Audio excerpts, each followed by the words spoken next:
ملک پور ایک ایسا گاؤں جو دیکھنے میں عام سا لگتا ہے، مگر اس کی فضا میں کچھ عجیب سا بوجھ ہے، جیسے ہوا بھی کچھ چھپانے کی کوشش کر رہی ہو۔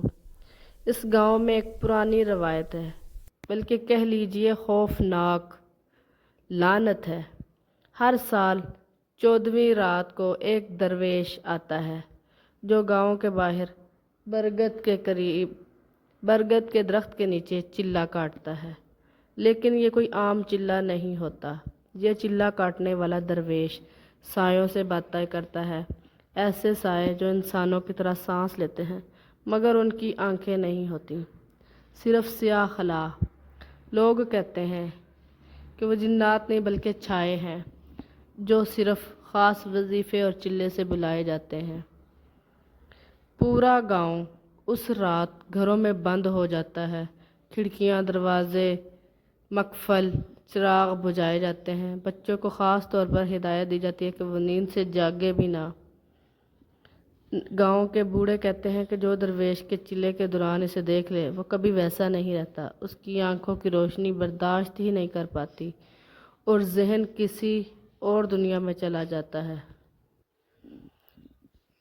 اسی گاؤں میں کچھ عرصہ قبل رحیل نامی نوجوان آیا۔ شہر کا لڑکا تھا، یوٹیوبر تھا، سچ کھولنے کا شوق اور وائرل ہونے کی خواہش لیے وہ اس روایت کو کہانی سمجھ بیٹھا۔ رحیل نے فیصلہ کیا وہ اس 14ویں رات درویش کو چلہ کاٹتے ہوئے کیمرے میں قید کرے گا اور اس کی حقیقت دنیا کے سامنے لائے گا۔ مگر ہوا کیا؟ 14ویں رات آئی، آسمان پر بادل چھائے ہوئے تھے، ہوا میں عجیب سا بھاری پن تھا۔ رحیل اپنے کیمرے کے ساتھ نکل پڑا۔ وہ درخت کے قریب پہنچا۔ فضا میں ایک جھٹکے کے ساتھ سب آوازیں بند ہو گئیں، نہ کتوں کے بھونکنے کی آواز، نہ ہوا کی سرسراہٹ، صرف خاموشی جو کانوں میں شور کرنے لگی۔ درخت کے نیچے وہی درویش بیٹھا تھا، آنکھیں بند، ماتھے پر کالی راکھ اور لبوں پر کوئی پرانا نامعلوم ورد۔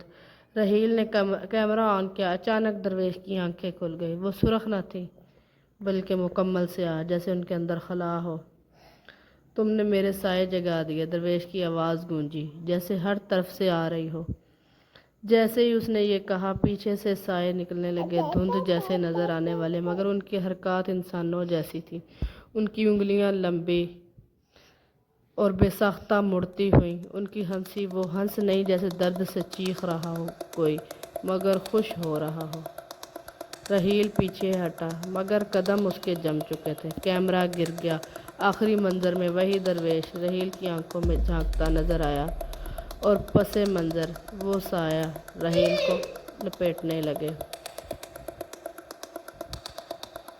اگلے دن رحیل نہیں ملا، صرف اس کا کیمرہ درخت کے نیچے ملا۔ کیمرے کی آخری ریکارڈنگ دیکھ کر جو گاؤں والے بیمار پڑے، ان کی آنکھوں کی بینائی کم ہونے لگی اور کئی ایک نے کہنا شروع کر دیا وہ رات کو سائے دیکھتے ہیں۔ اب ملک پور میں ایک اور رسم شروع ہو گئی۔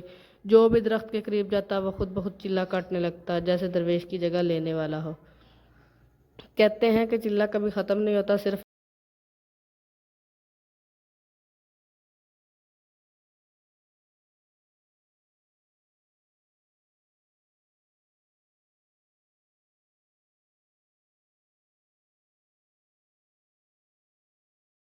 کہتے ہیں کہ چلہ جو ہے وہ ویسے کا ویسے جاری ہے، لیکن سائے جو ہیں وہ بدلتے رہتے ہیں۔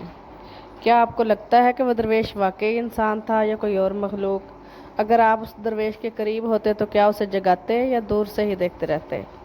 اگر جو بھی آپ کی رائے ہو وہ کمنٹ میں ضرور بتائیے۔